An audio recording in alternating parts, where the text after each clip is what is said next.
Hello and welcome to food મંત્ર by Surabhi Vasa. આજે આપણે એક મસ્ત મજાની વાનગી બનાવી લઈએ.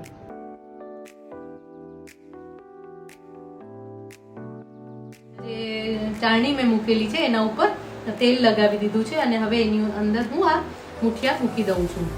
વાળેલા જે મુઠિયા છે એ મૂકી દેવાના છે. Hello and welcome to food મંત્ર બાય સુરભી વસા. આજે આપણે એક મસ્ત મજાની વાનગી બનાવી લઈએ.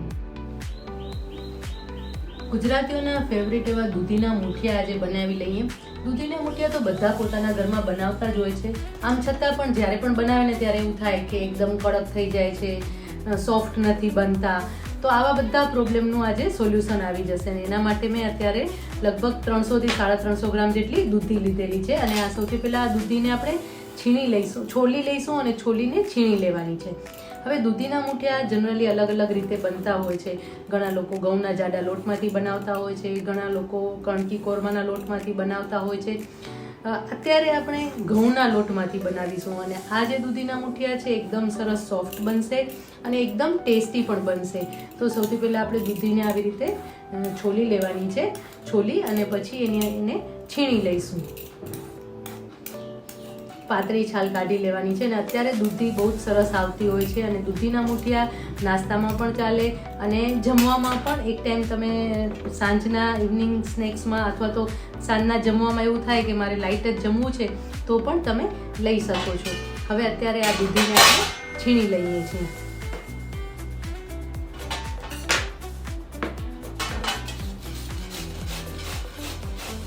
આ રીતે દૂધીને છીણી લેવાની. જરાક મોટી છીણીથી છીણવાની છે જેથી કરીને સરસ રીતે દૂધી છીણાઈ જાય.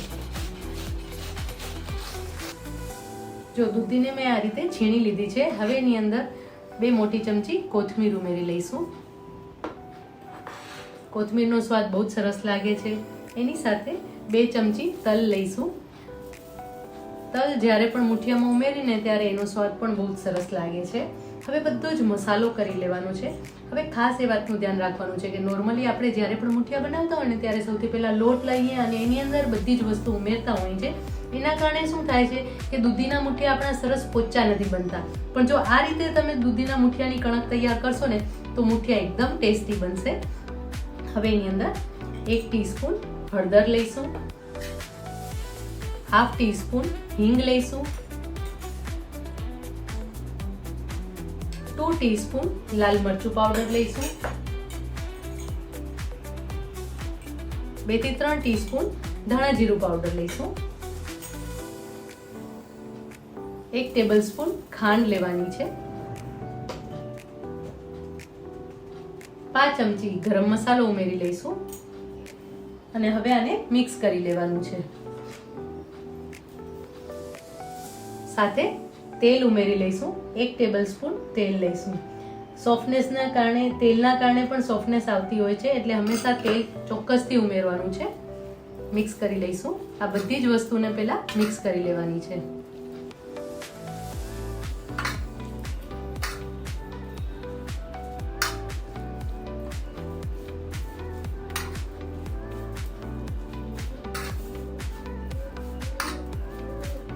હવે આની અંદર આપણે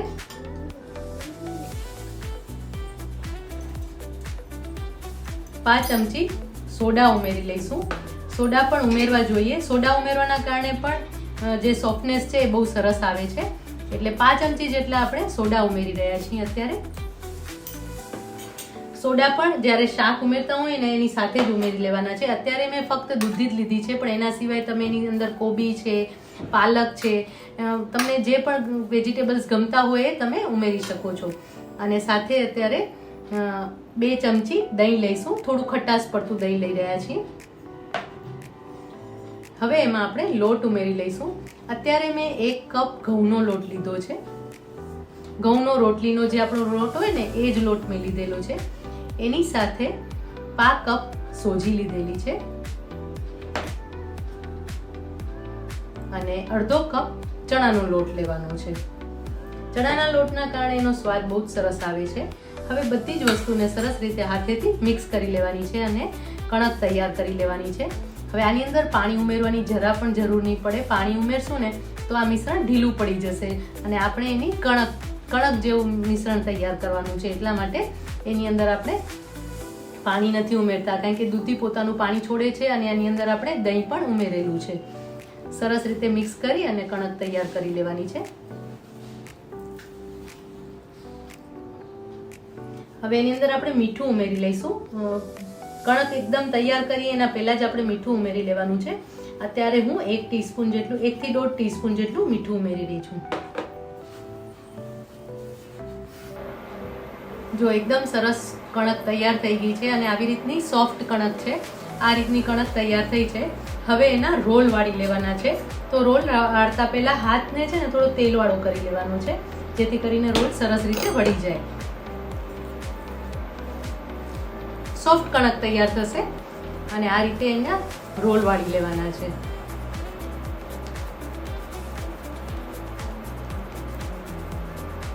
જો આ રીતે મુઠિયા માટેના બધા જ રોલ આપણે તૈયાર કરી લેવાના છે. તો આ રીતે આપણે બધા જ રોલ તૈયાર કરી લઈશું.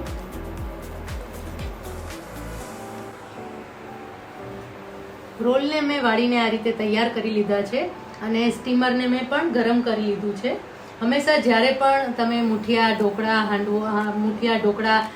લાઈવ ઢોકળા એવું કંઈ પણ બનાવતા હોય ને તો સ્ટીમરને સૌથી પહેલાં ગરમ કરી લેવાનું છે. જેમ આપણે બેકરીમાં કોઈ પણ વાનગી બનાવતા હોય તો પ્રીહીટ કરતા હોઈએ છીએ, એવી જ રીતે આમાં પ્રીહીટ કરી લેવાનું છે, એટલે કે ગરમ કરી લેવાનું છે. જેના કારણે જ્યારે પણ આપણે મુઠિયા એની અંદર મૂકીશું ને તો પ્રોસેસ તરત જ સ્ટાર્ટ થઈ જશે અને એના કારણે મુઠિયા એકદમ સરસથી સોફ્ટ તૈયાર થશે. હવે આ જે ચાળણી મેં મૂકેલી છે એના ઉપર તેલ લગાવી દીધું છે અને હવે એની અંદર હું આ મુઠિયા મૂકી દઉં છું. વાળેલા જે મુઠિયા છે એ મૂકી દેવાના છે.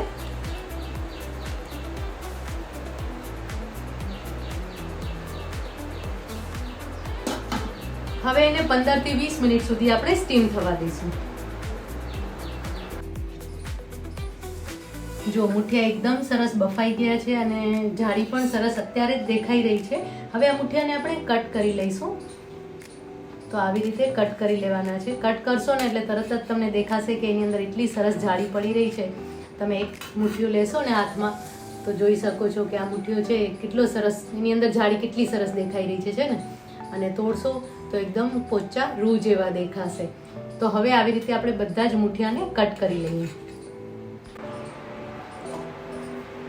જો મુઠિયા સરસ કટ કરી લીધા છે અને હવે આપણે એને વઘારી લઈએ.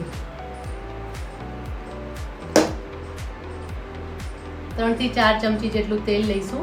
મુઠિયામાં જરાક તેલ વધારે હશે તો મુઠિયા એકદમ સરસ તૈયાર થશે. અને ઘણા લોકોને એવો પ્રશ્ન થતો હોય છે કે જ્યારે આ ઘઉંના લોટમાંથી મુઠિયા બનાવીને ત્યારે એવું થાય કે ચીકણા થઈ જતા હોય છે. પણ જો તમે એની સાથે સોજી અને ચણાનો લોટ એ બંનેનું પ્રપોર્શન વ્યવસ્થિત રાખશો ને તો જરા પણ ઘઉંના લોટના મુઠિયા છે એ ચીકણા નહીં થાય અને એનો સ્વાદ વધારે સરસ આવશે. સોજી છે એ વધારાનું પાણી એબ્સોર્બ કરી લેશે અને એની સાથે સાથે ફૂલશે પણ ખરી, એટલે એનો સ્વાદ પણ સરસ આવશે. અને જો તમે કરકરો લોટ ઘઉંનો વાપરતા હો તો તમારે સોજી વાપરવાની જરૂર નથી. તેલ ગરમ થાય એટલે એની અંદર આપણે 2 ચમચી રાઈ ઉમેરી લઈશું.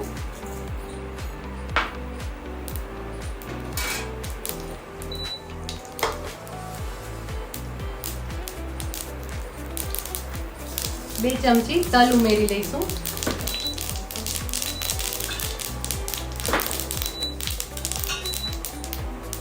5 ચમચી હિંગ, અડધી ચમચી હળદર ઉમેરીશું.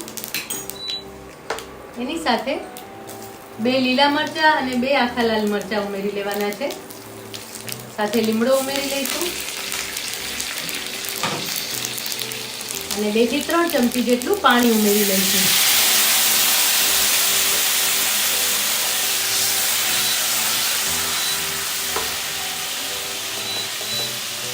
આ પાણી ઉમેરવાના કારણે મુઠિયા છે એકદમ સરસ સોફ્ટ લાગશે. અને ઘણી વખત એવું થતું હોય છે કે મુઠિયા ખાઈએ ને ત્યારે ગળામાં ડચુરો આવતો હોય છે, તો આ પાણીના કારણે એ પ્રોબ્લેમ તમારો સોલ્વ થઈ જશે. હવે એની અંદર આપણે થોડું મીઠું ઉમેરી લઈશું. પાણીના ભાગનું મીઠું ઉમેરી લઈશું, કારણ કે મુઠિયામાં તો આપણે પ્રોપર મીઠું ઉમેરેલું છે, એટલે 5 ચમચી જેટલું મીઠું ઉમેરી લઈશું. અને એક વખત આ પાણી ઉકળે ને ત્યાં સુધી એને થવા દેવાનું છે, જેથી કરીને પાણીની કચાશ દૂર થઈ જાય અને એનો સ્વાદ પણ સરસ આવે. બસ જો સરસ રીતે બધા બબલ્સ આવી ગયા છે અને પાણી પણ સરસ રીતે ઉકળી રહ્યું છે. હવે એની અંદર આપણે આજે તૈયાર કરેલા મુઠિયા છે એ ઉમેરી દેવાના છે.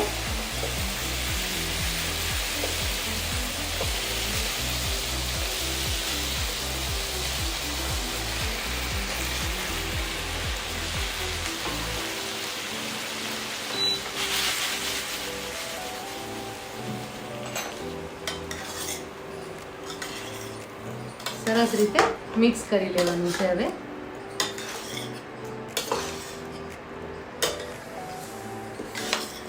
પ્રોપરલી એને મિક્સ કરી લેવાનું છે. મુઠિયા એકદમ સરસ રીતે મિક્સ થઈ ગયા છે. હવે એના ઉપર થોડી કોથમીર ભભરાવી લઈશું. બસ, તો મસ્ત મજાના ગરમા ગરમ મુઠિયા તૈયાર થઈ ગયા છે. આ મુઠિયા તમે ચા સાથે ખાશો તો પણ બહુ સરસ લાગશે. અને જમવામાં ડિનર સાથે ઘણા લોકો દહીં સાથે ખાતા હોય છે, ઘણા લોકો કઢી અને મુઠિયા ખાતા હોય છે. તો તમને તમારા ઘરે જે રીતે મુઠિયા ખવાતા હોય તે રીતે ખાજો. મુઠિયા તૈયાર છે, આપણે એને સર્વ કરી લઈએ.